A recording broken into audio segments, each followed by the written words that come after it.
Lindsey here with the Magic Pitch Bus, and this is Curtis Kleinman, the king of merchant processing, and he's going to tell us all about himself, his business acumen, and how you can get credit card processing really easy. So tell us all about you. Oh, thanks, Lindsey, and thanks for having me on the Pitch Bus. Sure. What a wonderful experience this is. Oh, good. Thanks. Yeah, Yes. Curtis has been helping us with inventors all day, giving them great advice, and he's here to tell us about himself and give us more great advice, so it's going to be great. Why, thank you. So my background is I have 28 years of banking and brokerage background. I work for Swipe Payment Solutions, which is an ISO, independent sales organization. I've written over 35 articles that have been published, an ebook called Show Me the Money. I was the 2011 Member of the Year in the Direct Response Marketing Alliance. And I make myself available to my clients anytime, day, night. So Curtis is like amazing. So if you have some business questions, if you have some ideas, the neat thing about Curtis is he's really sweet enough to spend the time to tell you and to explain it. A lot of people talk really fast and they don't have a lot of time. And he's a guy you can call pretty much any day or night and tell you something, you know, the answer to a question you might have. So as far as payment processing, this can be kind of a scary thing when you're just starting out because maybe you don't have the best credit, maybe you've never done it before, scared about giving your information. As an entrepreneur, a new business owner, a new product marketer, or maybe you've been marketing products for a while, but you're not real happy with who you have. Curtis can definitely help you. The reason why Curtis is different than all the rest, the first thing is he's very accessible, I would say. I think that that's the one thing I like about Curtis. Anytime I've had a question about something, he's been very quick to answer. He's a guy that's not really worried about gouging you for his opinion, which a lot of people in the business are. He's right there just to tell you because he's there to give great information. So tell us all the other reasons why you're different than everyone else.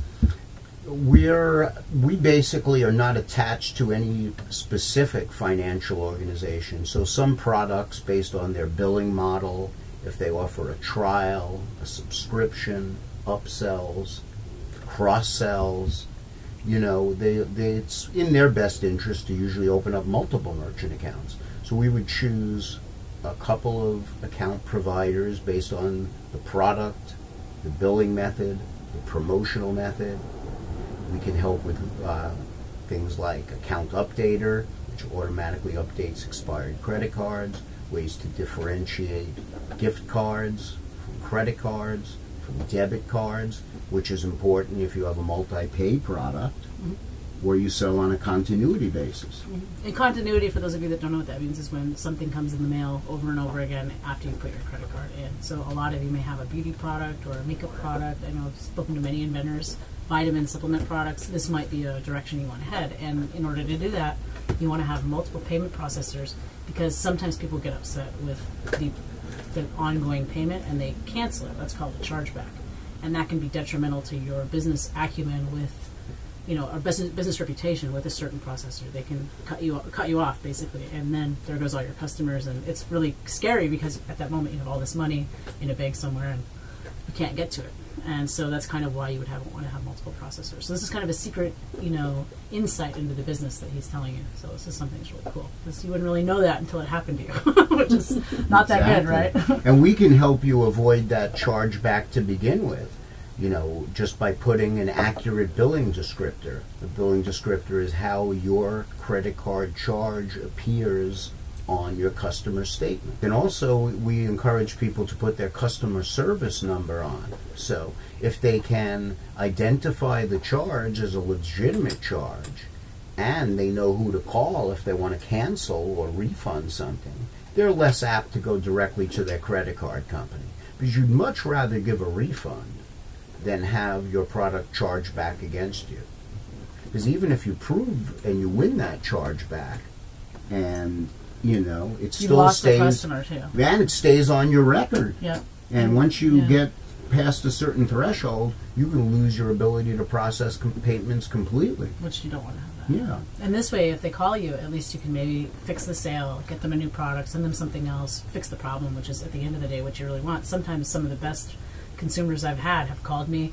We've had a conversation. My customer service team has had a conversation with them. We've sold them more stuff over the phone when they were upset. So if you have a good customer service representative, it's very important too. But at least if you don't have that, you at least want to have the tools in place so that you can help with those types of things. So Curtis, I have some questions for you from like an entrepreneurial background. Sure. This is an entrepreneur himself here. He does everything himself, runs around, sells everybody, talks to everybody, does his own advertising. For someone who's just starting out, like how important it is to stay organized. You seem to be a very organized guy. Is this something that you have a secret of organization? How do you do it?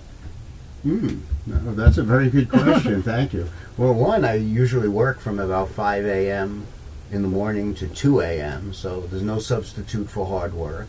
I would encourage everyone to work in an extremely efficient manner. Don't repeat yourself. Write down all thoughts. And take action rather than pontificate, as long as you're sure that the action is a positive action in your benefit. You know, I'd be happy to educate anyone further.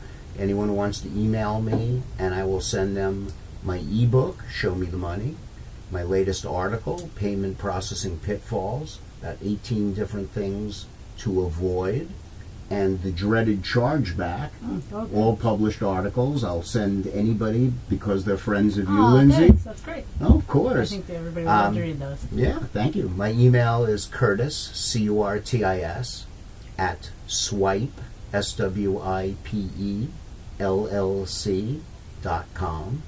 and I'm always accessible at 310-573-9019.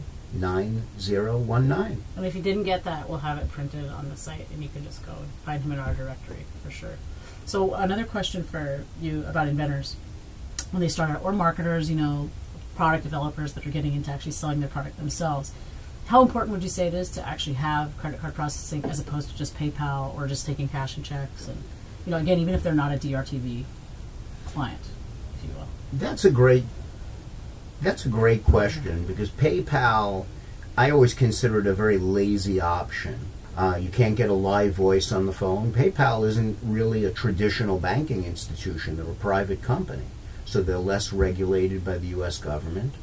And I would just encourage anyone to go to YouTube and hear some people's experiences and horror stories. Sure. So Yeah. I don't have to bash them. That's okay. Good, but it's good. I just wanted to have your opinion out there because we have a lot of web-based companies that work with us, and a lot of people have come to us that are just have online campaigns that just kind of depend solely on PayPal. So, and they probably, a lot of them don't think that credit card processing is as easy. So how fast can someone get approved for getting a terminal and getting their e-commerce set up with you? Does it take a while, or? No, it's usually 1 to 2 business days. Wow, I had no idea it was that fast. Yeah. Great. So just the last thing, you know, for inventors, if you have any advice, like, hey, you know, I'm scared to go out there, I don't know if I'm right. What's like some encouragement? You have some encouragement for someone who is just kind of starting out? You know? The encouragement is don't be scared, but do everything responsibly. You know, make sure you're paying, you know, 20% or less for the retail price of your product. Because we all like to say made here in the U.S., and then they find out you have no profit margin, and you're almost forced to sometimes do things overseas. Sure. So if you can't make your product here cheap enough, make sure your price point is low enough. That someone can afford. Yeah, Sure. absolutely. That's good. Don't pick salespeople or your business partners based on their enthusiasm or their deep, rich history. Definitely do your homework, investigate. Just because someone's been doing this a long time, that doesn't make them very reputable. Sure. Mhm. Sure. That's a really good bit of advice. Well, thanks, Magic Pitch Bus watchers. We appreciate it. If you like what Yay. Curtis had to say, hit the like button. If you have comments on it or questions for Curtis, feel free to write them in that comment question box on YouTube. We'll get that information to him and he can respond to you. Also, put your email address in. You can get lots more information. And again, if you want to find out about Curtis, website was? SwipeLLC.com,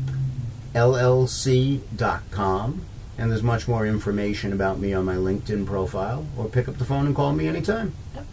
Thanks, guys.